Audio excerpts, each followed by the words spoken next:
السلام علیکم ورحمۃ اللہ وبرکاتہ۔ ایک سوال ہے اور سوال بہت اہم ہے جو ہم میں سے تقریباً ہر شخص سوچتا ہے، چاہتے ہوئے یا نہ چاہتے ہوئے، انفرادی طور پر بھی اور اجتماعی طور پر بھی، کہ ہمارا مقصد کیا ہے۔ الحمدللہ ہم مسلم فیملی سے بلانگ کرتے ہیں، تو ہمارے جو پیرنٹس ہیں وہ ہمیں ایک بیسک ویلیو سٹرکچر کے ساتھ گرو اپ کرتے ہیں۔ تو وہاں پر ہمیں ایک بات سکھائی جاتی ہے کہ ہمارا مقصد ہے اللہ تعالیٰ کی عبادت کرنا، اور اللہ تعالیٰ نے سورۃ الذاریات میں بھی یہی فرمایا کہ وَمَا خَلَقْتُ الْجِنَّ وَالْإِنسَ إِلَّا لِيَعْبُدُونَ، جنوں اور انسانوں کو تو میں نے پیدا ہی نہیں کیا إِلَّا لِيَعْبُدُونَ، تاکہ وہ میری عبادت کریں۔ تو یہاں پر یہ بات تو کنفرم ہو گئی کہ الحمدللہ جو چیز ہمیں سکھائی گئی تھی کہ ہم اللہ تعالیٰ کی عبادت کریں، تو قرآن نے اس پر سٹیمپ لگا دی۔ اب بات یہ ہے کہ عبادت کا ہرگز یہ مطلب نہیں ہے کہ ہم مناسٹریز میں جا کر بیٹھ جائیں، یا ہم بالکل دنیا سے کٹ آف ہو کر جنگلوں میں چلے جائیں، اور جس طرح سے کرسچنس کے ہاں یہ بہت مشہور ہے کہ وہ چرچز میں جا کر بیٹھ جاتے ہیں، دنیا سے کٹ آف ہو جاتے ہیں۔ تو اسلام نے ہمارے سے ایسی عبادت کا مطالبہ بالکل بھی نہیں کیا۔ اللہ تعالیٰ نے ہمیں قرآن میں کہا ہے کہ وَرَحْبَانِيَّةً ابْتَدَعُوهَا، رہبانیت کو تو انہوں نے خود ایجاد کر لیا تھا۔ اور یہ بھی بات ہے کہ لا رہبانیت فی الاسلام، اسلام میں کوئی رہبانیت نہیں ہے۔ رہبانیت کا مطلب یہ ہوتا ہے کہ سارا کچھ آپ چھوڑ دیں، اپنی تمام ایکٹیویٹیز، اور بس اپنے آپ کو ایک جگہ پر سیل آؤٹ کر لیں اور آپ وہاں پر عبادت کریں، اللہ تعالیٰ سے اپنا ایک کنیکشن جو ہے وہ اس کو بلڈ اپ کریں۔ تو ہمارے اسلام نے، ہمارے نبی صلی اللہ علیہ وسلم نے ہمیں ایسا کوئی طریقہ نہیں سکھایا، اور نہ ہی ہمیں کوئی ایسی بات صحابہ کے اندر، تبع تابعین کے اندر ملتی ہے۔ جب ہم سیرت صحابہ پڑھتے ہیں تو اتنی موٹیویشن ملتی ہے کہ وہ انسان تھے بالکل ہماری طرح، اور اس سے بڑھ کر یہ کہ نبی صلی اللہ علیہ وسلم نے جس طرح سے ہمیں ایک زندگی کا مقصد دیا ہے۔ دیکھیں، آپ شوہر بھی تھے، باپ بھی تھے، ایک پوری کمیونٹی کو لیڈ بھی کر رہے تھے، نہ صرف دینی طور پر بلکہ دنیاوی طور پر بھی، ٹھیک ہے۔ جیسے کہ ہمیں معاہدہ پتہ چلتا ہے جب ہم سیرت النبی پڑھتے ہیں میثاق مدینہ کے نام سے، تو اس میں آپ پورے مدینہ کے جو تھے وہ ہیڈ تھے، آپ پوری کمیونٹی کو لیڈ کر رہے تھے، اور اس کے باوجود آپ کی عبادات کتنی اچھی تھیں، آپ کے اخلاق کتنے اچھے تھے، اور آپ کی باقی جو ساری ایکٹیویٹیز ہیں وہ کس طرح سے تھیں۔ تو یہ ایک بذات خود بہت ہی انسپائریشنل چیز ہے۔ اب ہم انسان جو ہیں اس وقت، میں ہوں، آپ ہیں، یا کوئی بھی ایکس وائی زیڈ کوئی بھی انسان ہے، تو سب سے پہلی بات یہ ہے کہ ہمارے جو گھر کا ماحول ہوتا ہے وہ ہمارے مقصد کو ڈیسائیڈ کرتا ہے، وہ ہمیں بتاتا ہے کہ آپ کا یہ مقصد ہے۔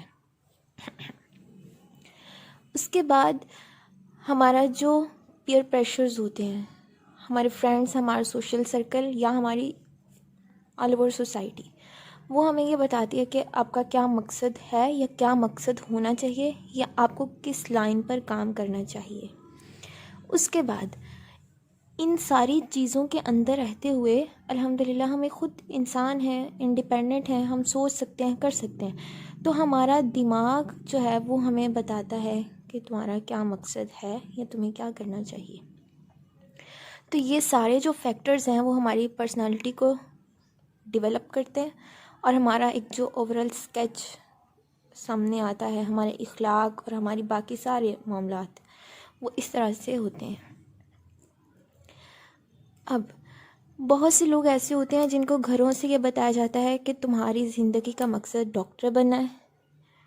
ابھی بچہ پیدا ہوتا ہے تو مائیں یہ کہنا شروع کر دیتی ہیں کہ میرا بیٹا بڑا ہو کر یہ بنے گا، میں اس کو یہ پڑھاؤں گی، یہ کروں گی، وہ کروں گی، ٹھیک ہے۔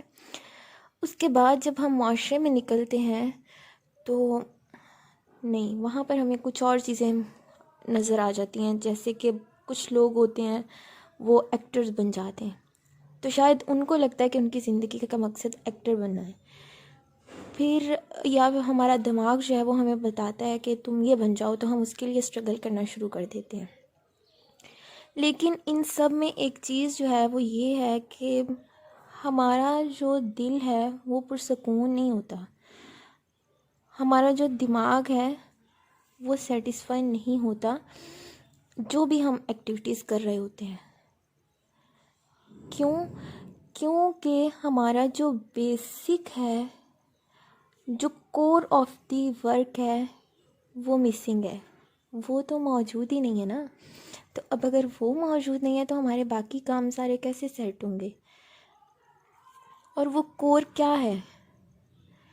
وہ ہے اپنے دین کو تھامنا، اپنے دین سے جڑ جانا. دیکھیں، جیسے میں نے شروع میں بات کا آغاز کیا تھا کہ میری اور آپ کی زندگی کا مقصد اللہ تعالیٰ کی عبادت ہے. اپنی فیملی کے اندر رہتے ہوئے، آپ شادی شدہ ہیں، غیر شادی شدہ ہیں، اسٹوڈنٹ ہیں، ٹیچر ہیں، پیرنٹ ہیں، یا اولاد ہیں، کچھ بھی ہیں، تو آپ نے اپنے فریم کے اندر رہتے ہوئے اللہ تعالیٰ کی عبادت کرنی ہے. یہ ہمارا مقصد ہے. اور عبادت میں پھر وہی چیز کہ حقوق اللہ اور حقوق العباد آتے ہیں، دونوں کو پیرالل چلایا گیا ہے اسلام کے اندر. لیکن یقیناً بات ہے کہ جو پہلا ہے، جو پریورٹی ہے، وہ حقوق اللہ کی ہے. اس کے بعد پھر جو ہمارا سوسائٹی کا ہوتا ہے، اس کے ساتھ ہمارا معاملہ کس طرح کا ہے، یہ ہمارا مقصد ہمیں بتائے گا. ٹھیک ہے، کہ آپ دوستوں کے ساتھ ٹائم ضائع کر رہے ہیں، آپ کیا کر رہے ہیں، یہ ہمارا مقصد ڈیسائیڈ کرے گا. تو جب ہم اسلام کو ایز اے سینٹر تھام لیں گے نا، تو اسلام ہمارے باقی مقاصد کو خود بخود ڈیفائن کر لے گا. اب بات یہ آ جاتی ہے کہ اسلام کیسے ڈیفائن کر دے گا. ٹھیک ہے، بات یہ ہے کہ جو اسلام ہے وہ سینٹر ہے. جب ہم اسلام کو تھام لیتے ہیں تو ہماری باقی سارے جو معاملات ہیں، جو ہماری ایکٹیویٹیز ہیں، ہمارے جو مقاصد ہیں، وہ خود بخود الائن اپ ہو جاتے ہیں. تو انشاءاللہ اس پر ابھی ہم اور بھی بات کر سکتے ہیں، لیکن میں اپنی بات کو یہاں پر کلوز کر رہی ہوں، اور اس پر نیکسٹ بھی کچھ ویڈیوز بناؤں گی. تو پوری بات کا خلاصہ یہ ہے کہ ہم اپنے آپ کو اپنے دین کے ساتھ سٹک کر لیں. دیکھیں، جو چیز اپنے سینٹر کے ساتھ بندھی ہوئی نہیں نہ ہوتی، تو وہ پھر ادھر ادھر بھٹکتی پھرتی ہے. پھر اس سے لوگوں کی ٹھوکریں بھی رلاتی ہیں، اور پھر اس سے ہر چھوٹی بڑی چیز بادر کرتی ہے. تو ایک مسلمان جو ہوتا ہے، یقیناً اس کے اندر جذبات ہوتے ہیں، لیکن وہ اتنا کمزور نہیں ہوتا. تو اللہ تعالیٰ سے دعا ہے کہ اللہ ہمارے مقصد کو ہم پر واضح کر دیں، اور جو بھی ہمارا مقصد ہم پر واضح ہو جائے عبادت کے ساتھ ساتھ، تو پھر ہم اس کو ساتھ لے کر چلیں، اس پر کام کریں. آمین ثم آمین. السلام علیکم ورحمۃ اللہ وبرکاتہ.